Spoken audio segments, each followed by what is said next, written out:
जय श्री कृष्णा। राधे राधे दोस्तों, आज जो कथा आप सुनने जा रहे हैं वह न सिर्फ आपके दिल को छुएगी बल्कि आपके सोचने का नजरिया भी बदल देगी। अक्सर हम गुस्से में या मजाक में बिना सोचे समझे कुत्ते का नाम ले लेते हैं, उसे अपशब्दों में घसीटते हैं, लेकिन क्या कभी हमने रुकर यह सोचा है कि वह भोला प्राणी जो दिन रात बिना कुछ कहे भूखा प्यासा दरवाजों पर बैठा रहता है, आखिर उसका असली स्थान क्या है? क्यों हम उसे सिर्फ मजाक या गाली का पात्र समझ बैठे हैं? नमस्कार दोस्तों, स्वागत है आपका द प्रेमानंद ज्ञान में। एक नगर में रामू नाम का युवक रहता था। जीवन में कई परेशानियों से घिरा हुआ रामू एक दिन अपनी समस्याओं का समाधान ढूंढते हुए एक महात्मा के आश्रम जा पहुंचा। वहां का वातावरण अत्यंत शांत था। महात्मा कुछ साधकों को उपदेश दे रहे थे। रामू ने श्रद्धा से महात्मा को प्रणाम किया और बैठने की अनुमति मांगी। महात्मा ने स्नेह से मुस्कुराते हुए उसे पास बुलाया। रामू के मन में कई प्रश्न थे, लेकिन एक सवाल उसके हृदय में सबसे ज्यादा हलचल मचा रहा था।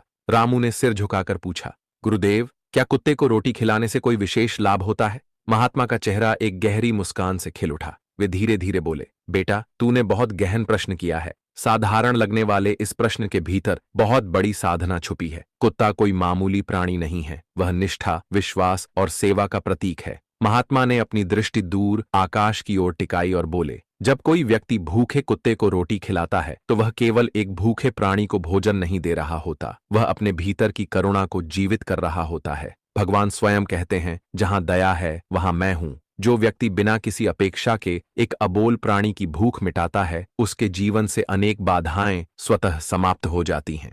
रामू बड़े ध्यान से सुन रहा था। महात्मा ने आगे कहा, बेटा, कुत्ते को रोटी खिलाने से पापों का क्षय होता है, ग्रहों के दोष शांत होते हैं। खासकर यदि शनिवार या मंगलवार के दिन कुत्ते को गुड़ मिलाकर रोटी खिलाई जाए तो शनि और मंगल ग्रह की अशुभता दूर होती है। इससे न केवल आर्थिक संकट कम होते हैं बल्कि घर में सुख शांति भी बढ़ती है।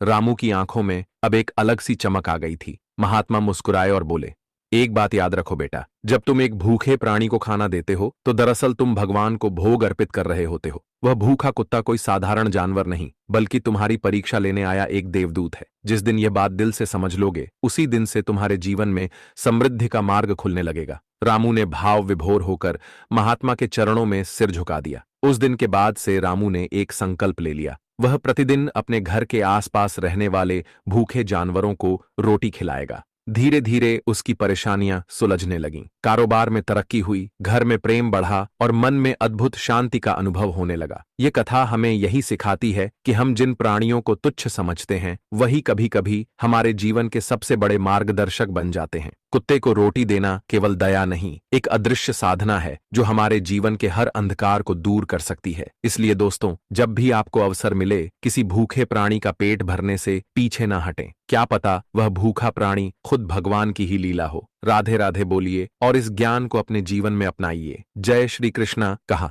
अगर लोग कुत्ते को रोटी खिलाने के फायदे जान लें तो उनका जीवन सुखमय हो जाएगा। कुत्ते को रोटी खिलाने से 8 बड़े लाभ होते हैं। जो इन फायदों को समझ लेता है उसे कभी दुखों का सामना नहीं करना पड़ता। महात्मा ने आगे कहा, बेटा, एक कहानी सुनो। एक समय की बात है। एक भूखा प्यासा कुत्ता गांव के हर दरवाजे पर जाता, लेकिन कोई उसे रोटी का टुकड़ा तक नहीं देता। वह लाचार होकर इधर उधर भटकता रहता। एक दिन वह गांव के बाहर एक आश के आश्रम में पहुंचा। उसने आशी से प्रार्थना की, हे मुनिवर, मैं बहुत भूखा हूं, कृपया मुझे रोटी का एक टुकड़ा दे दीजिए। दासी ने पूछा, क्या तुम्हें गांव में किसी ने रोटी नहीं दी? कुत्ता बोला, मुनिवर, मैं क्या कहूं, कोई मेरी बात समझता ही नहीं।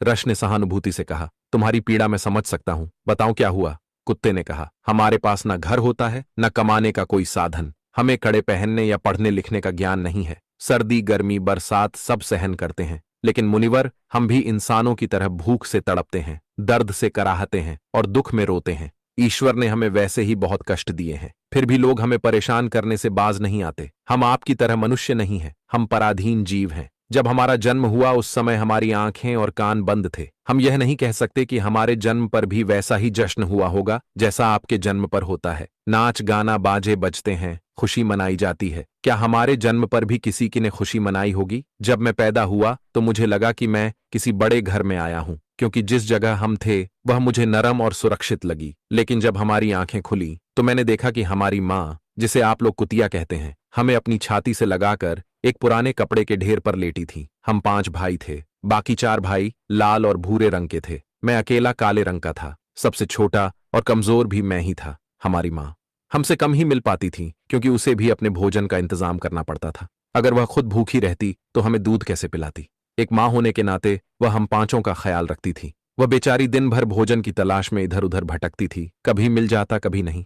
रात में वह जागकर गांव की रखवाली करती थी। कोई अनजान व्यक्ति गांव में घुसने की हिम्मत नहीं करता था। यहां तक कि दूसरे गांव के कुत्ते भी डर के मारे हमारे गांव में नहीं आते थे। अगर किसी किसान के खेत में जानवर घुसकर फसल नष्ट करने की कोशिश करते तो वह उन्हें दौड़कर भगा देती थी। इतना सब करने के बाद भी गांव के लोग हमारी मां को भोजन तक नहीं देते थे। मजबूरी में उसे कभी कभी छीना झपट्टा करनी पड़ती थी। अगर लोग उसे ऐसा करते देख लेते तो लाठी डंडों से पीट कर भगा देते। कई बार तो बेचारी भूखी प्यासी ही रह जाती थी। हे मुनिवर, भूख तो हमें भी आपकी तरह ही लगती है। ऊपर से हमारी माँ को हमारी भी चिंता रहती थी। वह हमारी देखभाल के लिए हमेशा परेशान रहती थी। गांव वालों को देखकर भी उसका दिल नहीं पसीजता था। मजबूरी में वह चोरी से घरों में घुस जाती थी और अगर कुछ खाने को मिल जाता तो वहीं खाकर अपनी भूख मिटाती थी। लेकिन कई बार लोग उसे ऐसा करते देख लेते तो लाठी डंडे लेकर उसके पीछे पड़ जाते। कुछ निर्दय लोग तो उसे घर में बंद करके पीटते भी थे। हमारी माँ का बुरा हाल कर देते थे।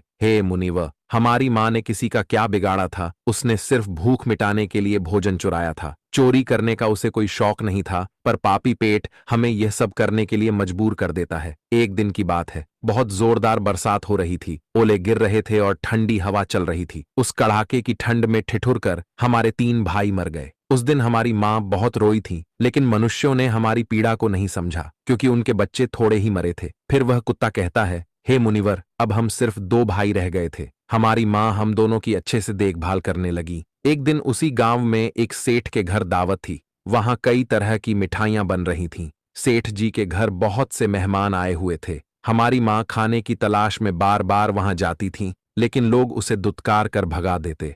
किसी को उस पर इतना भी तरस नहीं आया कि उसे एक रोटी ही दे दें। एक रोटी देने से उनका क्या बिगड़ जाता। मेरी माँ बार बार सेठ जी के आंगन में जाती और दूर खड़ी खड़ी देखती रहती। जब दावत शुरू हुई और भोजन परोसा जाने लगा तो वह भी वहीं जाकर पूंछ हिलाने लगी। तभी भोजन परोसने वाला आदमी किसी काम से भीतर चला गया। मेरी माँ दबे पांव रोटी लेने के लिए आगे बढ़ी, लेकिन तभी दूसरे आदमी ने उसे देख लिया और चारों ओर से लोग चिल्लाते हुए उसकी तरफ भागे। मेरी माँ घबरा गई और भागने लगी, लेकिन उसे वहां से निकलने का कोई रास्ता नहीं मिला, क्योंकि सामने से लोग लाठी डंडे लेकर आ रहे थे। घबराकर मेरी माँ दावत में भोजन कर रहे लोगों को लांघकर वहां से निकल गई। हे मुनिवर, मेरी माँ इतनी परेशान नहीं थी जितनी कि वहां दावत में बैठे लोग हो गए थे। वे सब उठकर खड़े हो गए और कहने लगे कि कुतिया के लांघ जाने से भोजन भ्रष्ट हो गया है। वे आपस में चर्चा करने लगे कि अब क्या किया जाए, क्योंकि खाना खराब हो गया है। सेठ जी तो फूट फूट कर रोने लगे। कुछ लोग कह रहे थे, भाई, कुतिया के लांघ जाने से भोजन खराब कैसे हो गया? उसने खाने में मुंह थोड़ी डाला है, वह तो बस ऊपर से लांघ कर गई है। शहरों में लोग तो कुत्ते पालते हैं, उन्हें घर में सुलाते और खाना खिलाते हैं। इसमें कोई बुरी बात नहीं है, लेकिन उनमें से कुछ लोग बड़े घरों के थे और उनकी बातों ने किसी की नहीं चलने दी। वे कहने लगे, भोजन तो भ्रष्ट हो गया है, यह अब तो खाने लायक नहीं है। आखिरकार उन्हीं की बात मानी गई और सारा भोजन गरीबों में बांट दिया गया। उस दिन मेरी माँ को खूब पेट भर कर खाना मिला। ऐसा सुख उसने जीवन में कभी नहीं पाया था, लेकिन यही सुख उसके लिए बड़ी मुसीबत बन गया। भोजन करके वह वहीं आराम से लेटी थी, तभी सेठ डंडा लेकर वहां आ पहुंचा और उसे बुरी तरह पीटने लगा। उसे भागने का मौका भी नहीं मिला। डंडों की चोट से वह दर्द से चिल्लाने लगी। माँ की चीख सुनकर पत्थर भी पिघल जाता, लेकिन उस निर्दय सेठ को जरा भी रहम नहीं आया। वह लगातार पीटता रहा। माँ की आवाज पूरे गांव में गूंजने लगी। तब कुछ लोग वहां आए और सेठ से बोले, सेठ जी जाने दो, भूख में तो आदमी की भी बुद्धि खराब हो जाती है। ये तो एक जानवर है, इसे अच्छे बुरे का क्या पता, अब इसे मारकर आपको क्या मिलेगा। लोगों के समझाने पर सेठ ने उसे पीटना बंद किया। बड़ी मुश्किल से माँ हमारे पास लौटी। उसने आकर हमें सारी कहानी सुनाई। हम दोनों भाइयों ने सोचा कि कुत्तों का जीवन कितना कष्ट भरा है।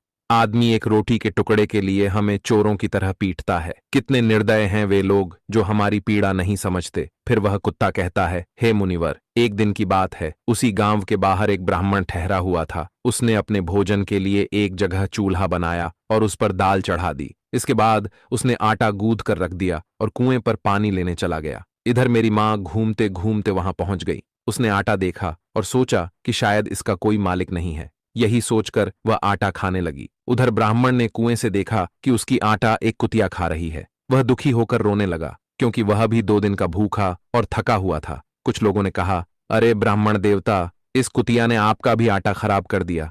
कल इसने सेठ जी की रसोई भी बिगाड़ दी थी। ब्राह्मण दुखी होकर बोला, भाई मुझे क्या पता था कि यह दुष्ट कुतिया मेरे आटे के पीछे पड़ी है। फिर ब्राह्मण ने लाठी उठाई और मेरी मां पर टूट पड़ा। मां ठीक से आटा भी नहीं खा पाई थी, लेकिन लाठियों की मार उस पर बरस पड़ी। महीनों तक वह लंगड़ा हुए घूमती रही। तब हमें समझ आया कि आदमी कितना स्वार्थी है। हम उनके लिए कितनी मेहनत करते हैं, उनकी रखवाली करते हैं, लेकिन वे हमारी तकलीफ नहीं समझते। आगे वह कुत्ता कहता है, हे मुनिवर, हमारी सबसे बड़ी गलती यही है कि हम उन्हीं मतलबी इंसानों के अधीन रहना चाहते हैं जो हमें दुख देते हैं, जबकि हमें प्यार और सहानुभूति से देखने वाले भी लोग होते हैं, लेकिन हम उसके कितने काम आते हैं ये हम कभी नहीं जान पाते। भक्तों, कुत्ते न केवल हमारे घर की, कभी आपने सोचा है कि जिस कुत्ते को हम सड़क पर अकेला, भूखा और बेसहारा घूमता देखते हैं, वह केवल एक जानवर नहीं बल्कि हमारे जीवन में सुख समृद्धि लाने वाला एक माध्यम भी हो सकता है। आज की कथा में आप जानेंगे कि कुत्ते को रोटी खिलाने का रहस्य क्या है और कैसे यह साधारण सा कार्य आपके जीवन में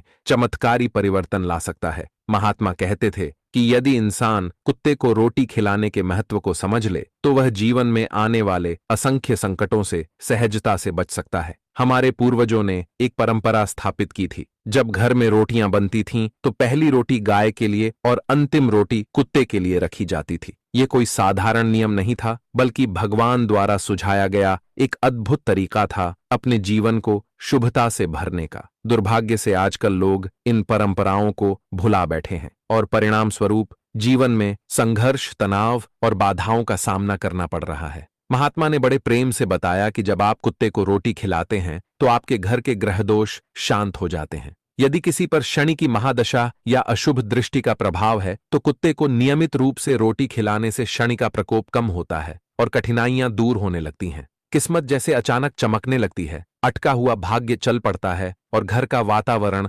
शुद्ध एवं सकारात्मक हो जाता है। महात्मा ने कहा कि माता लक्ष्मी वहां निवास करती हैं जहां दया, सेवा और करुणा का वास होता है। कुत्ते को प्रेम पूर्वक रोटी खिलाना लक्ष्मी माता की कृपा को आकर्षित करता है, जिससे जीवन में धन की कभी कमी नहीं आती। यदि कोई व्यक्ति कर्ज के बोझ तले दबा हो तो यह छोटा सा पुण्य कर्म उसके लिए एक नई राह खोल सकता है। धीरे धीरे पुराने कर्ज उतरने लगते हैं और आर्थिक स्वतंत्रता का मार्ग प्रशस्त होता है। व्यापार में बाधाएं आ रही हों, उन्नति रुकी हो या काम धंधे में मनचाही सफलता न मिल रही हो तो कुत्ते को प्रेम से भोजन कराना चमत्कार कर सकता है। इससे न सिर्फ व्यापार में बढ़ोतरी होती है बल्कि रुका हुआ पैसा भी वापस आने लगता है। आयु में वृद्धि होती है, स्वास्थ्य सुधरता है और मन में एक नई स्फूर्ति का संचार होता है। मानसिक तनाव कम होता है और मन मस्तिष्क हल्का महसूस करता है। महात्मा ने बड़ी गंभीरता से एक और गहरी बात कही थी। उन्होंने कहा था कि जब कोई कुत्ता रोता है तो वह आने वाले संकटों का संकेत देता है। यदि आप कुत्ते को दुखी देखते हैं तो उसे अनदेखा न करें। उसका दुख आपके घर में भी नकारात्मक ऊर्जा फैला सकता है। इसलिए कोशिश करें कि आसपास के कुत्तों को प्रेम दें, भोजन दें, ताकि वे प्रसन्न रहें। जब जीव प्रसन्न होते हैं तो भगवान भी प्रसन्न होते हैं, और जब भगवान प्रसन्न होते हैं तो जीवन में सुख, शांति और समृद्धि की वर्षा होती है।